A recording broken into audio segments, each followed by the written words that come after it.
Olá, meu nome é João Victor Nascimento e nesse vídeo eu vou explicar alguns conceitos, algumas teorias sobre a complexidade computacional, satisfabilidade e algumas classes de problemas PNP.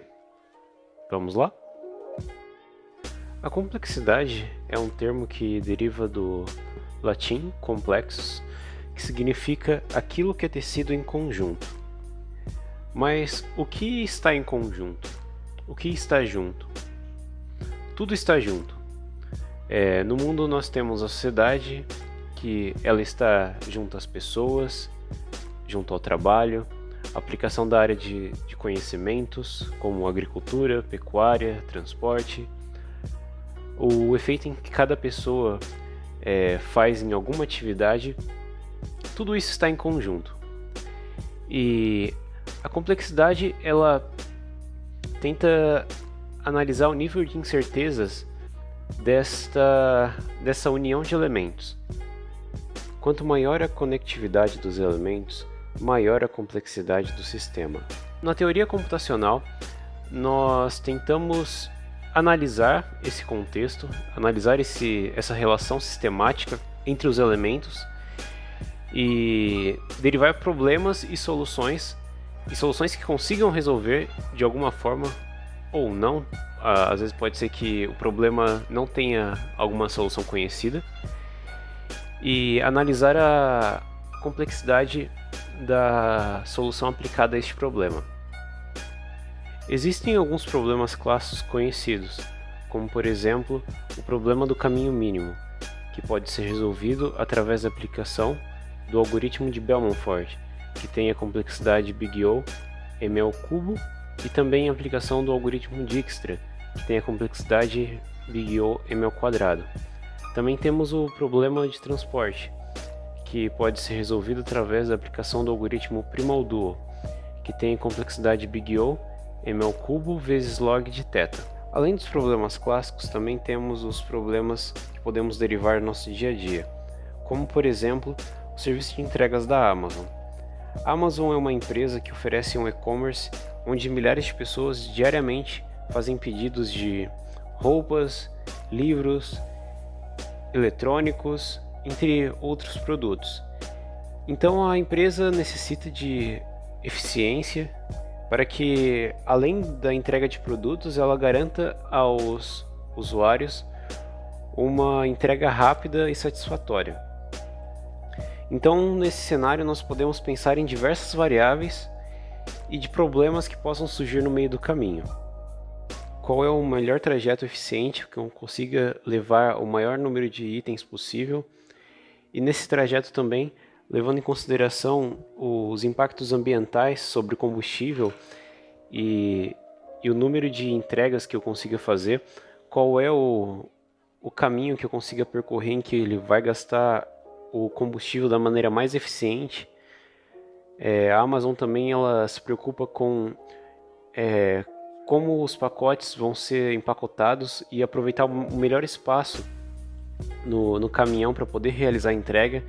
Então, dependendo de como é o tamanho ou o peso do pacote, ele é empacotado de uma forma em que ele consiga otimizar o espaço a ser ocupado no caminhão. Então, existem várias variáveis em que se possam pensar nesse tipo de problema e algoritmos para ser aplicados resolver esses problemas no dia a dia, no caso da entrega da Amazon. Os problemas computacionais podem ser resolvidos através de algumas abordagens.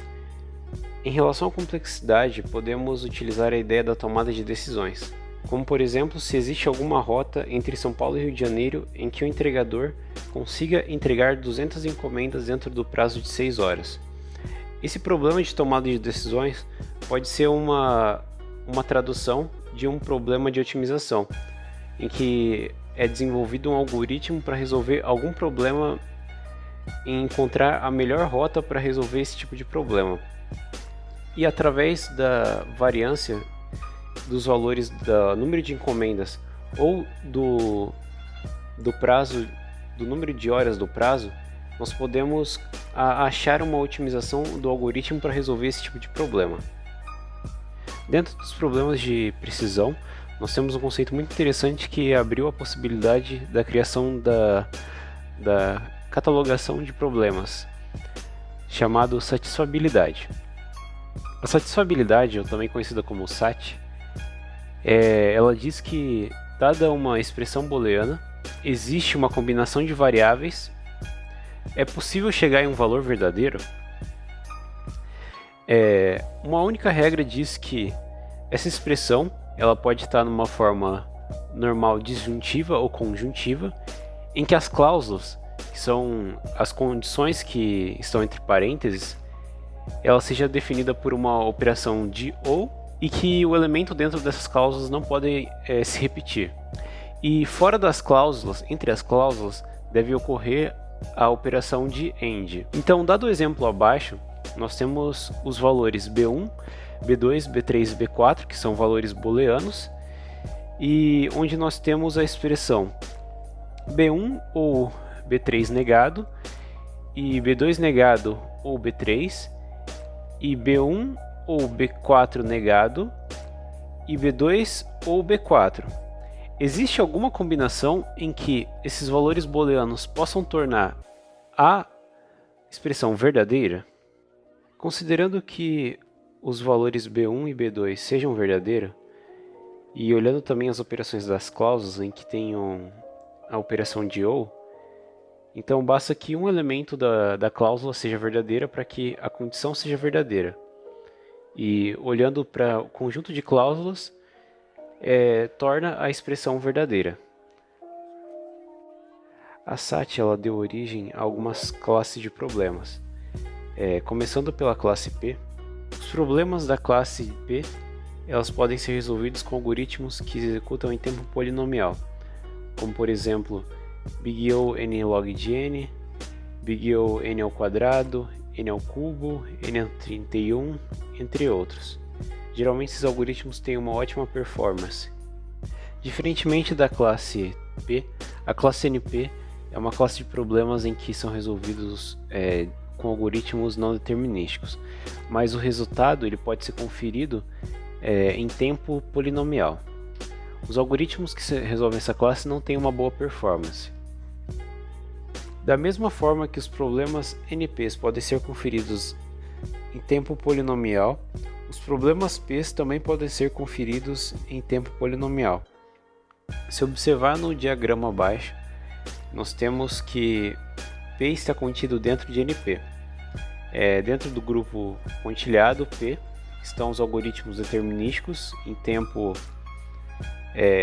polinomial de execução, e fora deles estão os problemas NPs, em que talvez exista alguma forma, algum algoritmo em que ele é executado em forma polinomial, só que ainda é desconhecido, mas que na maioria das vezes são resolvidos em forma não determinística. Desta forma, através da maneira da checagem, em que os algoritmos P e NP são checados em tempo polinomial, podemos dizer que P está contido em NP. O não determinístico da classe NP se refere à maneira como é resolvido os problemas dessa classe. E eles são resolvidos através da utilização de uma máquina de Turing não determinística. A máquina de Turing foi criada por Alan Turing, tanto que o retrato dele foi exposto na primeira slide dessa apresentação. Alan Turing nada mais é do que o criador do computador moderno.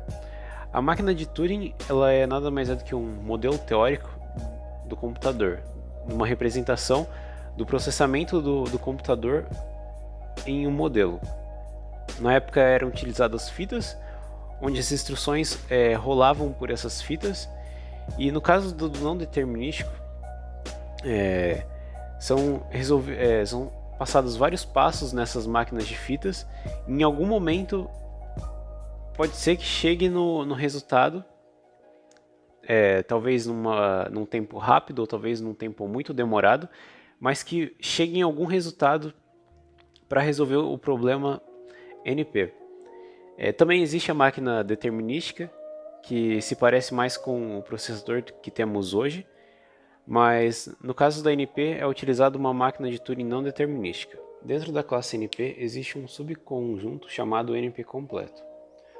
O problema é NP completo se for possível reduzir o mesmo problema a outro, de forma a manter a equivalência entre os problemas, sendo possível resolver ambos. Por exemplo, dado um problema x, se x for reduzido a y e para toda instância em AX de x for possível construir uma instância em AY de y em tempo polinomial e resultar em verdadeiro, se somente se AY para y e AX para x, então y é NP completo. Vai dar para ver melhor pensando no diagrama abaixo. Vamos dizer que a gente pegou um problema y e a gente pegou um outro problema ao acaso x e é feita uma redução do problema x a y.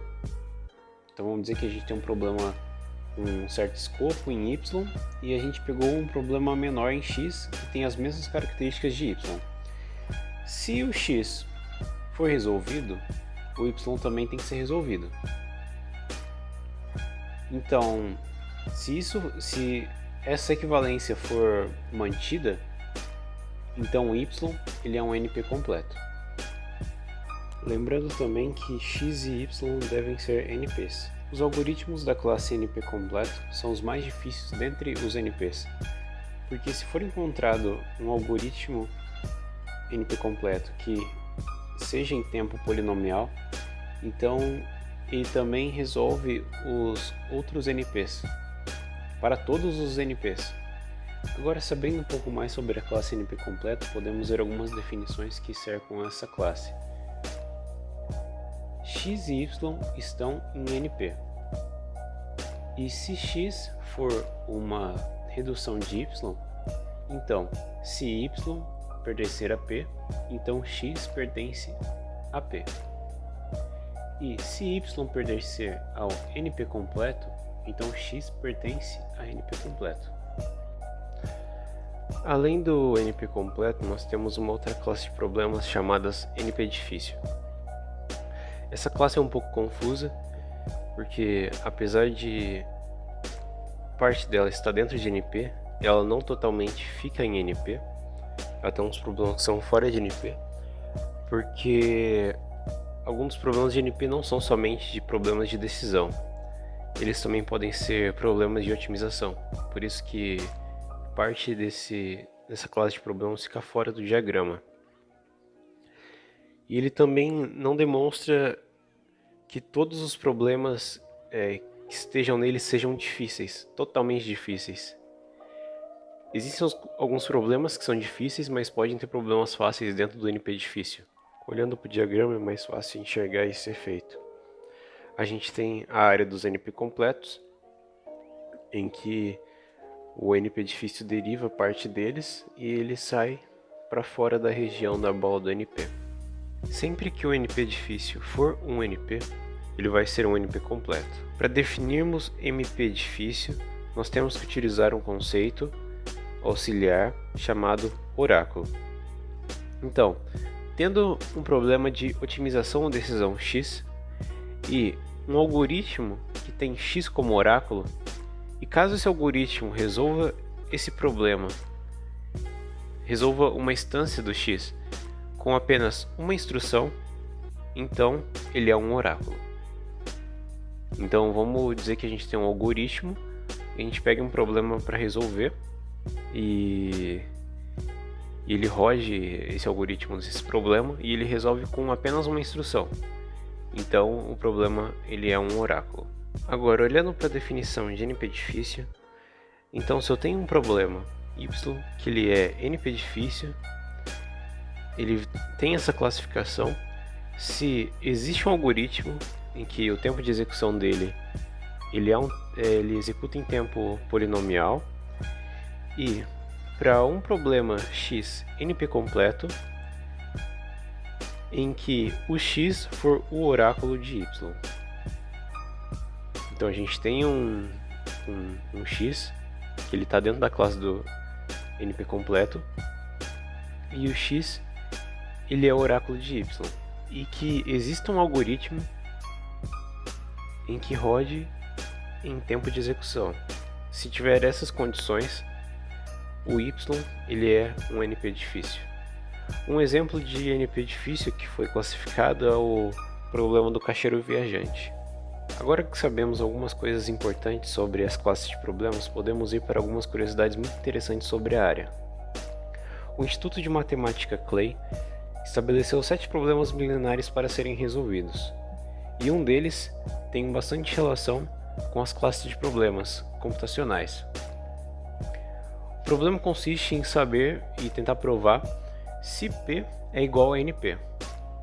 A classe P ela pode ser resolvida com algoritmo em tempo polinomial, e o seu resultado também pode ser provado em tempo polinomial. Já o NP, a sua resolução não é em tempo polinomial, mas a checagem do resultado da certificação ela pode ser realizada por um algoritmo em tempo polinomial. Então a questão é, se os dois problemas eles têm a checagem em tempo polinomial, então talvez para os problemas NPs existam algoritmos que possam ser resolvidos em tempo polinomial?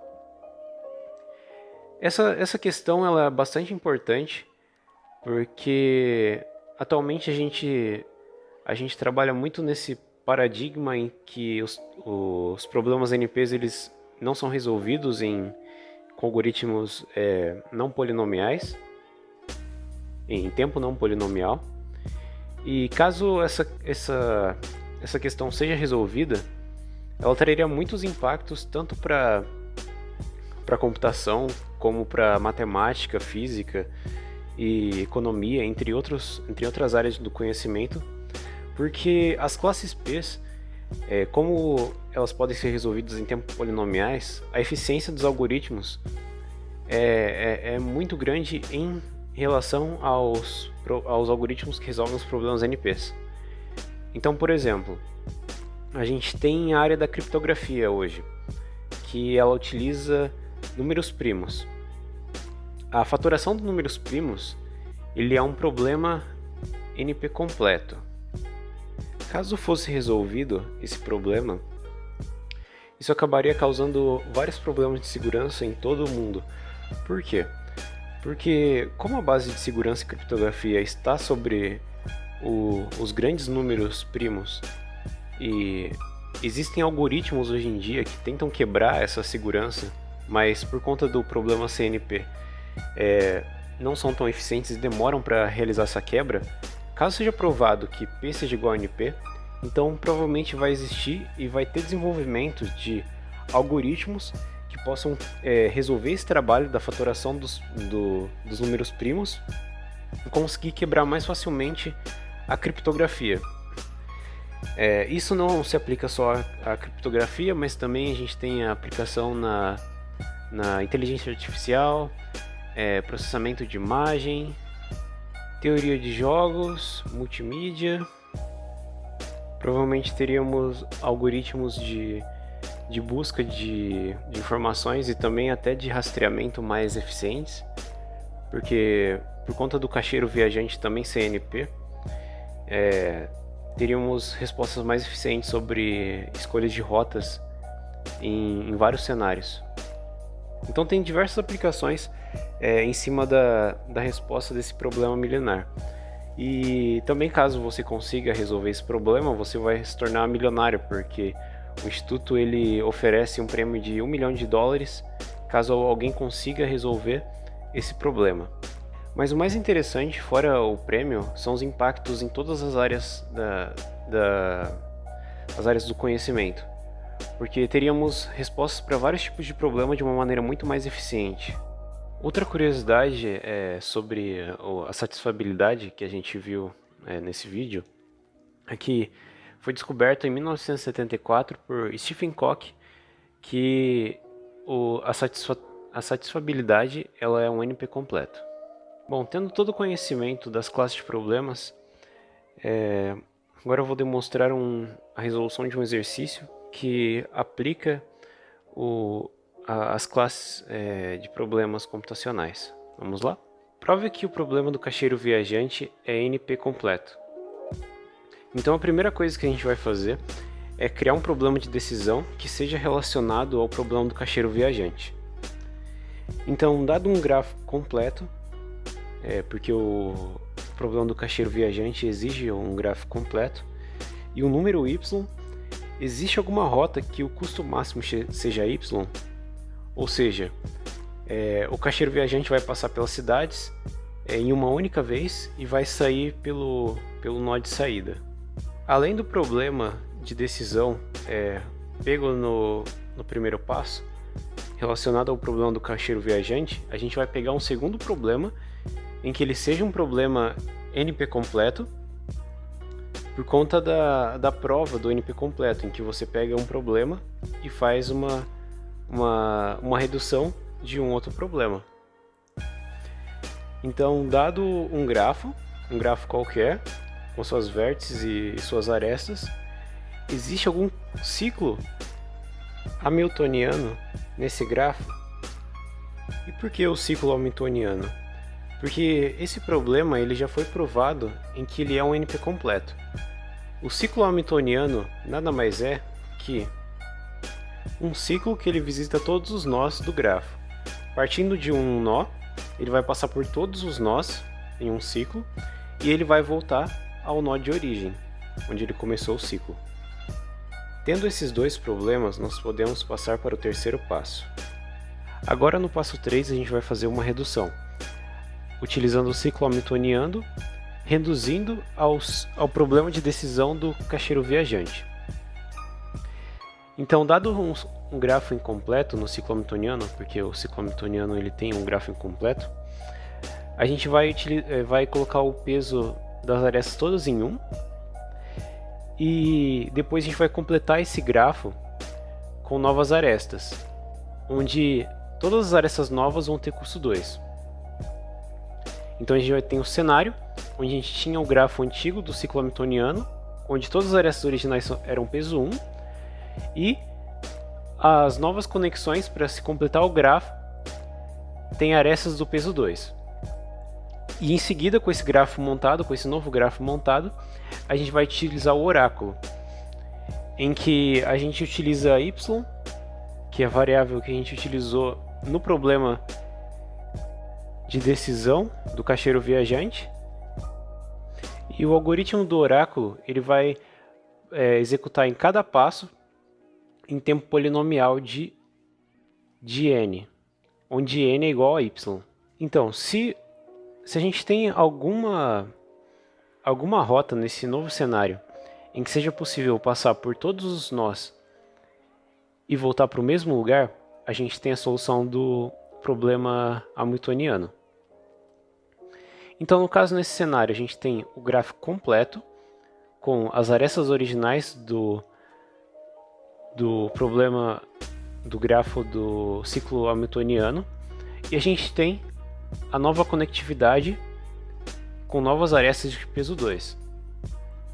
Então, se o oráculo ele passar pela rota original do sistema hamiltoniano, ele vai passar por todos os nós e vai ter peso 1. Ou seja, ele resolve o problema do problema do ciclo hamiltoniano, e ele também resolve o problema de decisão do caixeiro viajante, porque o oráculo ele vai passar n vezes. Ele vai ter peso 1 em cada um dos nós, e como o ciclo hamiltoniano ele vai passar por todos os nós, ele vai ter o peso máximo n. Então, como o problema que o ciclo hamiltoniano é verdadeiro nesse cenário do oráculo, e n é igual a k, então o problema do caixeiro viajante também é verdadeiro, já que ele conseguiu percorrer todos os nós do grafo no máximo k. Dessa forma, o problema do caixeiro viajante é NP completo. Bom, por hoje é só. Nós chegamos ao final do vídeo E nesse vídeo você viu a apresentação do conceito de complexidade no ramo da computação.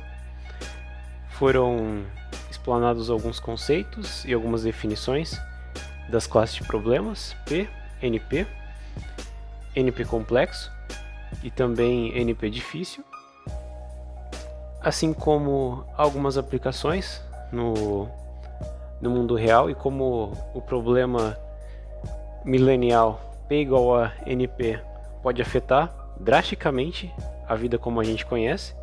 E eu espero que pelo menos algum de vocês tentam ser milionários e resolvam esse problema, que seria incrível. Além disso, teve a resolução de um problema, a prova de que o problema do caixeiro viajante era NP completo.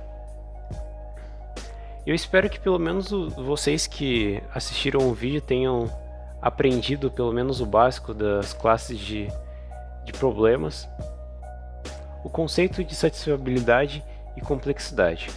Bom, aqui quem fala é João Victor Nascimento, um aluno da Universidade Tecnológica Federal do Paraná, do campus de Campo Mourão, e espero que todos estejam bem, e é isso. Até a próxima. Tchau.